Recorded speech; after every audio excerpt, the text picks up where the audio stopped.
പുതിയ പരിശീലകനെ കണ്ടെത്താനുള്ള ഇറ്റലിയുടെ ശ്രമങ്ങൾ ഇപ്പോൾ ഭരണതല പ്രതിസന്ധിയിലേക്കും. പരിശീലക സ്ഥാനത്തേക്ക് ആന്ത്രേ പിർലോയുടെ നിയമനം ഫെഡറേഷൻ തടഞ്ഞതോടെ ഇറ്റാലിയൻ ഫുട്ബോൾ ഫെഡറേഷനിൽ വൻ പൊട്ടിത്തെറി. ടെക്നിക്കൽ ഡയറക്ടർ പൗലോ മാൽറ്റീനിയും പ്രത്യേക ഉപദേശകൻ ലിയനാർഡോയും രാജിവെച്ചു.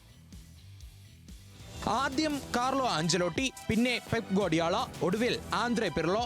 പുതിയ പരിശീലകനെ തേടിയുള്ള ഇറ്റലിയുടെ ശ്രമങ്ങൾ ഓരോന്നായി തകർന്നടിയുന്നതിനിടെയാണ് ഫെഡറേഷനിൽ തന്നെ പൊട്ടിത്തെറിയുണ്ടായത്.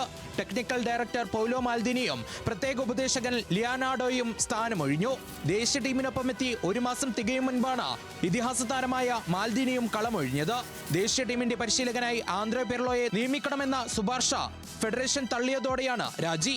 റഷ്യൻ വാതുവയ്പ് കമ്പനിയുമായുള്ള പിർലോയുടെ സ്പോൺസർഷിപ്പ് കരാറാണ് നിയമനത്തിന് തടസ്സമായത്.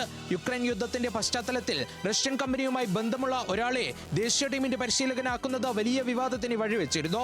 വിമർശനം ശക്തമായതോടെ ഫെഡറേഷൻ പിർലോയെ ഒഴിവാക്കാൻ തീരുമാനിക്കുകയായിരുന്നു.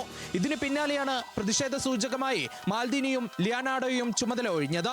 ഇതോടെ പുതിയ പരിശീലകനെ കണ്ടെത്താനുള്ള ദൗത്യം വീണ്ടും പ്രതിസന്ധിയിലായി. നേരത്തെ ബ്രസീൽ ടീമിനൊപ്പം തുടരാൻ തീരുമാനിച്ചതിനാൽ കാർലോ ആഞ്ചലോട്ടി ഇറ്റലിയുടെ ക്ഷണം നിരസിച്ചിരുന്നു. പ്രതിഫലവുമായി ബന്ധപ്പെട്ട അഭിപ്രായ വ്യത്യാസമാണ് പെപ് ഗോഡിയാളയുടെ നിയമനവും മുടക്കിയത്. 2006 ലോകകപ്പ് കിരീടത്തിന് ശേഷം ഇറ്റലിക്ക് ലോകകപ്പ് വേദിയിൽ തുടർച്ചയായ തിരിച്ചടികളാണ്. 2010-ലും 2014-ലും ഗ്രൂപ്പ് ഘട്ടത്തിൽ പുറത്തായ അസൂരി 2018-ലും 2022-ലും 2026-ലും ലോകകപ്പുകൾക്ക് യോഗ്യത പോലും നേടിയില്ല.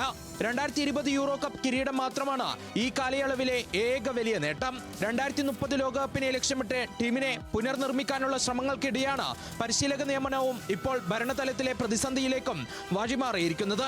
പുതിയ ടെക്നിക്കൽ നേതൃത്വത്തെയും പരിശീലകനെയും കണ്ടെത്തുകയാണ് ഇനി ഇറ്റാലിയൻ ഫുട്ബോൾ ഫെഡറേഷന്റെ ഏറ്റവും വലിയ വെല്ലുവിളി. Sports desk, news Malayalam.